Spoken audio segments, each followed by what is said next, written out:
All right, without further ado, I want to move on to Marian Charlton, who manages living donation and kidney paired donation at Hackensack University Medical Center after a very long career at Cornell. She also serves on our board, and if you ever need to hear a hard word in a kind Irish accent, she is the lady for you. Thank you, Marian.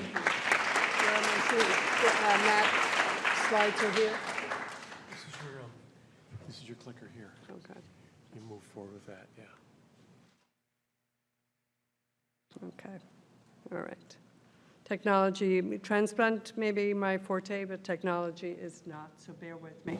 So I'll just say up front that my talk is not going to be as sexy as Dr. Montgomery's. That was amazing. And thank you, Ned, for making me follow Dr. Montgomery. So what I want to just go through, and I have some living donor colleagues in the audience, is the role of the living donor coordinator and where do we fit in to the big picture of transplantation. So first, I just want to go through our role, and then I'm going to talk about a case study that a transplant that we performed in 2022 that sort of highlights the complexities of transplantation and where the living donor team and coordinator fit into that. So the clinical transplant living donor coordinator should demonstrate a knowledge and ability to facilitate living donor transplantation and utilize that knowledge to coordinate the care of the living donor for evaluation and live organ donation. So those are the definitions that define a living donor transplant coordinator. So many years ago, when I was first starting my career in living donation back in 1999, there wasn't such a thing as a living donor coordinator. In the country at that time, there was probably 5 other people whose careers were dedicated to the evaluation of a living donor. Most of the living donor evaluations were done by the recipient coordinator. So back then, the recipient coordinator essentially did everything. The living donor did not have their own team. They did not have a separate group of people looking out. But that has evolved over the years. And as a result, and I'm just going to skip through these and just because of timing, as a result, NACO, which is the National Transplant Coordinators Organization, decided that they needed to define the role of the living donor coordinator and put some core competencies together. And I was privileged enough to be part of that work group that put together these core competencies. And I'll just go through them briefly, and then I'll move on to the case study. So the living donor coordinator identifies appropriate living donor candidates when they're referred to the program, and they interact with the appropriate staff. They identify requirements for and maintain confidentiality of the living donor. And that, I think, is one of the most important roles of the living donor team in general, is to maintain that confidentiality of the living donor. They ensure the process of informed choice, and I'll come back to that in a few moments, has been followed according to Transplant Center protocol, but also according to UNOS and CMS protocols. They coordinate with the multidisciplinary team the evaluation process for the candidate that you know, and document the pertinent information to ensure continuity of care. They apply knowledge of growth and development, education and cultural background during the living donor candidate and family interactions. And this is probably one of the most important roles a living donor coordinator has. If you don't identify what is going on in the donor's life, what culture do they come from, what are their beliefs, you may lose that person as a living donor. You need to nourish and gain their trust and identify with their cultural background. They educate the living donor candidate and the family, very important word, the family, or the caregivers or whomever, the significant others, about evaluation, donation, what's the hospital stay like, the risks, the benefits, and the short and long-term follow-up care required. Discuss potential short-term and long-term implications to health after donation, and that's, again, a very important piece. Need to know, based on the donor's evaluation, what does their future health look like? What advice can you give them to maintain a healthy lifestyle so that they protect their one remaining kidney? Discuss financial implications post-donation, as it pertains to health insurance, time off from work, FMLA, and also as part of that education, what resources are available to the donor, such as Donor Shield that Garrett mentioned earlier, such as NALDEC, such as all of those resources in the community that are available to help with any kind of financial disincentives surrounding living donation. They identify the learning needs, the coping skills, the decision-making, the long-term expectations, and that's a big one. What does the donor expect to get from their donation? I had a case a couple of years ago that has stuck in my mind. We had a girlfriend and boyfriend. The boyfriend was the recipient, girlfriend was the donor. Boyfriend gave the girlfriend beautiful ring, beautiful diamond, and her anticipation that post-donation they would have a life together, stay together, get married, and everything else. Well, lo and behold, before she left the hospital, he broke up with her. And so, but her expectations were not met, and we as living donor team and living donor professionals needed to help that young lady work through that turmoil of her expectations not being met.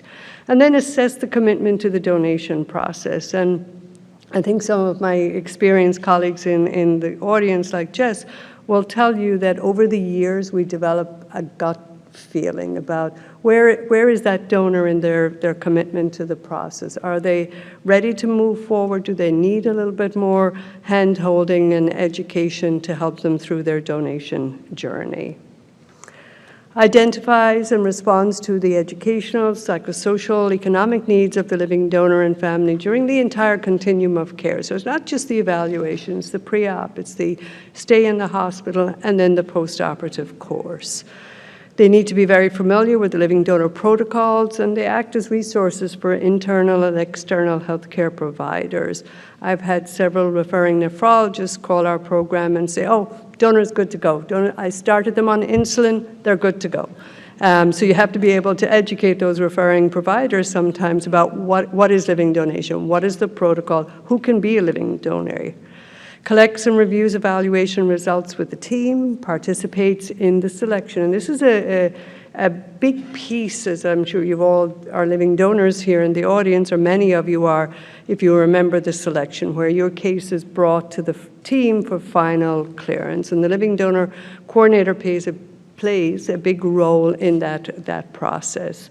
And then once the donor is cleared and have made their decision, now, I had the privilege of taking care of Ned and Mike Lolo, and I see a couple of others that I've had the privilege of taking care of as donors. And what do I always say? So after this moment of selection and the donor knows that they're cleared, my famous words, because these guys will always quote it, is take your step back, think about it. Think about all your test results, think about what your future risks are, think about all the information you have, make your decision, and come back to me, right? That's it. Because at this point, there's emotions involved and excitement involved, but you need to make sure, us as living donor professionals need to make sure that that donor has taken the time out to really think this through so that the risk of regret in the future is minimized. Then we go on to schedule the surgery, facilitate the admission with the donor and the transplant candidate. Assists with the family adjustment for physical and emotional rehabilitation. We have certain obligations to report donor long-term care to UNOS. We have to do the follow-up at 6, 12, and 24 months, and that burden is on the living donor team to make sure that the donor comes for their follow-up visits, that they are connected with their primary health care provider, and that they are having good post-care, and then maintain the documentation according to the protocol set down by UNOS and the program. They also function as advocates. The living donor team's role is to look out for the best interests of the living donor and make sure that they have received all the information, the education, the support and everything, to act as advocates throughout the entire process.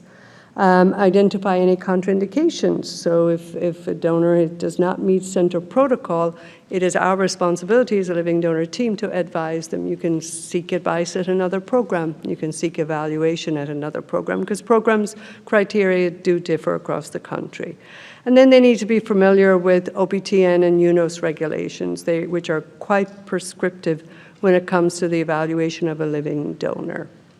And I would encourage you to read Policy 14 if you haven't done so. It is pages long, but it really shows what we as living donor programs and living donor professionals need to adhere to when evaluating and educating and counseling a living donor. And then every center has their own policies and protocols, as well as those set down by UNOS and CMS. So one of the competencies, as I just mentioned, is, let me skip over that one. Education is a huge component of what a living donor coordinator does. The burden is on us as coordinators to educate the donor, the family about the whole evaluation, the donation, the hospitalization, the risk, everything.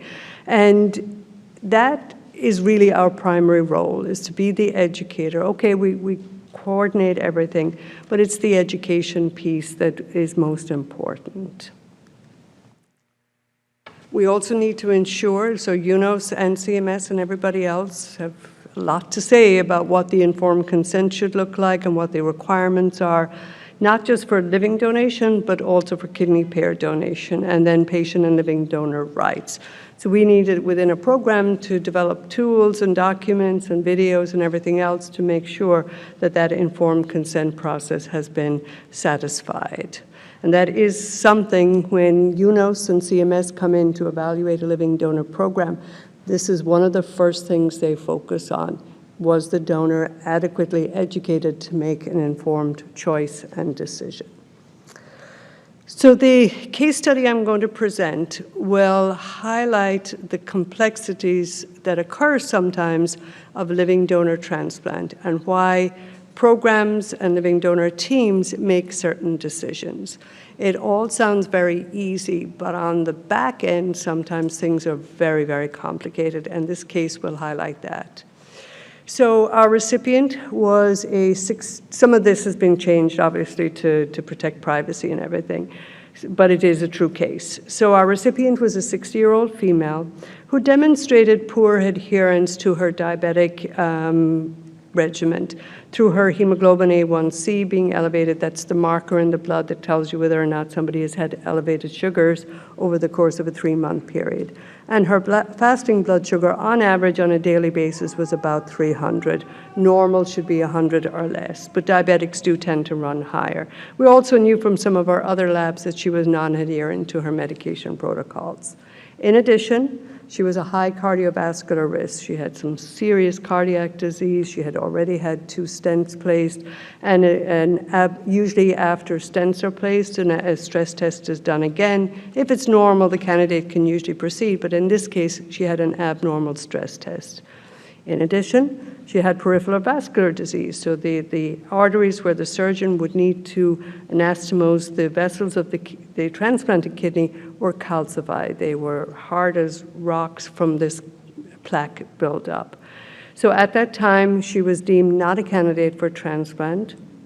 She was advised that she could be reevaluated at another center, or she could work closely with her cardiologist and her endocrinologist to really get herself into much better shape. So she did. And the other piece of this was that we would only do a living donor transplant. This is not a lady who would be able to tolerate a deceased donor kidney that might have delayed graft function. So she went on her way, and she did. She worked really hard with her endocrinologist and her cardiologist and came back to us in a much better place with a potential living donor. So the donor was her daughter, and to further complicate the case, she was a member of our transplant staff. And this is true, I promise. But, so initially the mom was very reluctant to take her daughter's kidney, knowing her own comorbidities. She was a very smart woman. She's a researcher in healthcare. She was well aware of where she was at in her life. So she was reluctant to take her daughter's kidney, but after I guess some family discussions, she begrudgingly allowed her daughter to undergo the evaluation process. The daughter, in turn, was highly motivated to donate to her mom. So the daughter underwent her evaluation, and two little things cropped up that were concerning. So first, let me go back for a second. Hang on, I'm going the wrong way. The evaluation revealed that the daughter on her CAT scan had medullary sponge kidneys. That's where some of the tissue of the kidney becomes a little spongy. And there was some complicated psychosocial relationships that was potentially putting her at a psychosocial risk. So there was a complicated mother-daughter relationship that went back many, many years. So that we had to deal with that piece. In addition, we as a team had to deal with the boundaries between the donor and us, especially the social worker, and maintain, again, going back to what I said at the beginning, maintaining that confidentiality, ensuring that no other team member would go into the chart or overhear conversations. So it was challenging. And then we needed to deal with the medical piece of this medullary sponge disease. So we sent her to an outside physician, not related with the transplant program, but who was well-versed in donor care, in general nephrology, and was actually a stone specialist. We know that this transplant was going to be high risk and had a potential for a poor outcome. So we as the team needed to think about, what if this doesn't go well? How is this person going to come back to work in our department? How is she going to walk in the door of our program knowing that her mom didn't have a good outcome? So that was something we as a team struggled with and needed to come to a good place about. The professional boundaries between the donor and team, not so much the donor and the living donor team, but the donor and the post-transplant team. We did not want the donor to become the mom's caregiver. We didn't want the post-transplant team saying, oh, you know, your mom needs her medication change, can you call her? We needed to extract her from that role as the mom's caregiver and make sure that other family members stepped up to the plate to be the caregiver for the mom. And then we had to ask ourselves the question, would we have considered this if the donor was not a member of our team? And the answer is yes, we would. Our surgeon has a heart as big as Manhattan and cannot bear not to see somebody get a transplant. So yes, he would have considered her even if it was not. Then we asked ourselves the question, should we refer this donor and recipient to another center, take away the emotions, take away the connection between us and her, and send her? But both mom and daughter were adamant they wanted to stay at our program. They felt very comfortable in our surgeon's capabilities and in the care and support that we as a team had given them. And then we had to ask ourselves, are we violating any UNOS policies? Are we violating any CMS policies? You know, are we deviating from our evaluation and our clearance process because this is a team member? So we needed to answer all those questions and feel comfortable with the answers. And the answers were no. We felt that we were sticking to our policies. And then you have shared decision. And this needed to be a shared decision process. So what we did was have a family meeting, the donor, the recipient, the surgeons. We had the recipient's cardiologist be part of this to get their input as to her cardiac risk. We had that nephrologist that evaluated the donor give his input. We had social work. We had everybody at that meeting so that a shared decision was made and that everybody knew what was happening. Then we needed to create a pretty complex surgical plan, and the decision was, based on the recipient's medical comorbidities, that she should go to the operating. So normally, as you know, a donor goes first, the recipient goes in a couple of hours later once the kidney has been recovered. In this case, the recipient went into the OR first. Our surgeon began the surgery, assessed the blood vessels to make sure that they were appropriate and that he could indeed transplant the donor kidney into the mom. And it was quite a tense, emotional couple of hours for the donor and for us as a team. I had taken care of the donor, and I was sort of the liaison between the recipient room in the OR and the donor waiting to go into surgery, kind of giving her updates. And okay. When the decision was made to proceed, I was able to help her into the OR and get over that emotional piece. So the transplant occurred back in fall of 2020. The donor had an unremarkable recovery. She's back to work. She's amazing. And the recipient did really well. And I looked yesterday before I left, and her creatinine, which is, as you know, is a marker for kidney function, was 0.8, which is completely normal. Mom is back to work, full-time, doing her research, happy. Still, they have their complicated mother-daughter, which, as the mother of two daughters, I empathize and sympathize and understand. But the donor has no regrets and a very positive psychosocial outcome. So what this case highlights is that not all is simple. There are very, very complex decisions that sometimes need to be made behind the scenes by the transplant team. And don't anyone shoot me, but I know we promote standard voucher donation. I know we promote remote donation. I'm a huge proponent, as Ned will tell you. But there are cases like this where it can't happen. So if that donor was in another state and we were going to do remote donation, it couldn't happen. We couldn't have opened the recipient, made sure she was medically appropriate before the donor went to surgery. Nor could we have done standard voucher donation in this case because we did not know if mom would ever, could get to transplant. And the donor was not interested in family voucher. We explained all of that. She was like, no, this is my mom, this is for her, that's it. So there are times, and I know sometimes people get mad at us when we don't decide on standard voucher, but there are times and cases where it's just not appropriate for those things to be offered. Good. Thank you. Thank you.